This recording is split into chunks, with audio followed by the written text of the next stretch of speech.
నిజంగా బాబా జీవిత చరిత్ర చెప్పడం, బాబా లీలలు చెప్పడం, ఎక్కడెక్కడ కేకలేశారో దాని వెనకాతల దృష్టాంతాలు ఏమిటో, ఏ స్థాయిలో వేశారో చెప్పవలసి వస్తే ఏ మామూలు మాటలా, సామాన్యమైన విశేషం అది.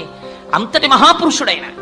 అందుచేత మసీదులోనే ఉంటూ ఉండేవారు. అప్పుడప్పుడు చందనోత్సవంలో పాల్గొనేవారు, అప్పుడప్పుడు హిందూ ఉత్సవాల్లో పాల్గొనేవారు. ఇటు శ్రీరామనవమి వేడుకలు అయ్యేవి, అటు ఆ వేడుకలు అయ్యేవి. ఎవరైనా తన దగ్గరికి వస్తే అల్లా మాలిక్ అనేవారు. ఉన్నారు కదా బాబా, మాకేమిట్లోటు మాకేమిట్లోటు అంటే ఆయన అనేవారు అల్లా మాలిక్, అల్లా మాలిక్ అనేవారు. అల్లా మాలిక్ అంటే నీకు నాకు కూడా ప్రభు ఒకడు ఉన్నాడు, ఆయన అల్లా.